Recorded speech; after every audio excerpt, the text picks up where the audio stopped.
Hello students, तो economics की class में आपने इन्फ्लेशन समझा था, इफेक्ट ऑफ इन्फ्लेशन समझा था। आज हम समझेंगे डिफ्लेशन। ठीक है, तो डिफ्लेशन क्या होता है? डिफ्लेशन होता है जब कंटिन्यूअस डिक्रीज होता है किसी भी गुड्स और सर्विसेज के प्राइस में। ठीक है, गुड्स और सर्विसेज होते हैं पर्टिकुलर, उनके प्राइस में जब कंटिन्यूअस गिरावट चली आती है उसको डिफ्लेशन कहते हैं। ठीक है, क्यों होती है ये कंटिन्यूअस डिक्रीज? क्योंकि लेस डिमांड होती है। लेस डिमांड, जैसे 10 बायर्स हैं, ठीक है, और बुक्स हैं 50।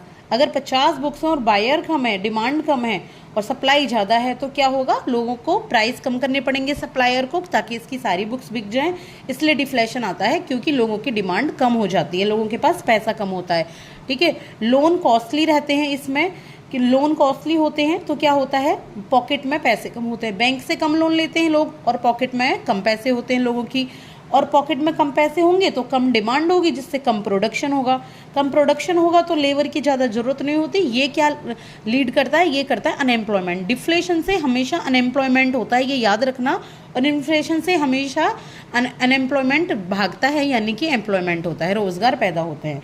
अब इफेक्ट क्या है डिफ्लेशन के? डिफ्लेशन से होता क्या है? सबसे पहले तो प्राइस ही गिर जाते हैं। कोई भी चीज़ आप 20 रुपये की लेते थे पहले, अब आप 10 रुपये की उसको ले रहे हैं तो प्राइस गिर जाते हैं। दूसरा अनएम्प्लॉयमेंट इससे होता है। तीसरा बेनिफिट टू क्रेडिटर। क्रेडिटर को इसमें फ़ायदा होता है, ठीक है, जिसने उधार दिया है।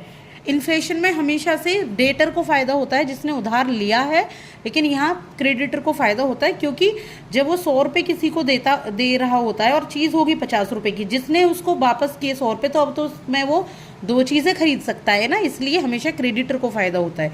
लेस डिमांड होती है इसमें ड्यू टू लेस मनी, ये बहुत बड़ा इफेक्ट होता है।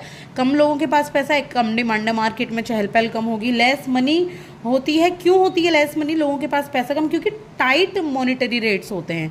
टाइट आपके रेट बढ़ हो जाते हैं, आपके रेपो रेट के, LAF जो होता है उसके रेट, रेपो रेट ज़्यादा लगा दी जाती है। वो भी कहीं ना कहीं इन्फ्लेशन को कंट्रोल करने के लिए होती है। तो फिर जब ज़्यादा इन्फ्लेशन को कंट्रोल करते रहो तो फिर डिफ्लेशन आ जाता है। इसके बाद है चीप मनी पॉलिसी। इसमें अपन due to cheap money policy ये यहाँ पे अपनाई जाती है। जब चीप मनी पॉलिसी हो जाती है तो यहाँ पे डिफ्लेशन आ जाता है, क्योंकि वो लोगों के पैसे कम हो जाते हैं। RBI क्या करता है? RBI हमेशा इसमें इंटरेस्ट रेट को डिक्रीज़ करेगा। जो RR, CRR, SLR, MSF होते हैं उनके रेट को डिक्रीज़ कर देता है। और गवर्नमेंट ऑफ इंडिया टैक्स को रेट को कट करेगी, सब्सिडी को यहाँ पे बढ़ा देगी। ठीक है, तो इस तरीके से लोग, ताकि ज़्यादा यहाँ पे ज़्यादा लोगों के पास पैसा हो और लोग ज़्यादा सामान खरीद पाए हो। आई होप कि आपको समझ आया होगा। ऐसे ही जुड़े रहिए, लाइक एंड सब्सक्राइब कीजिए। Thank you so much.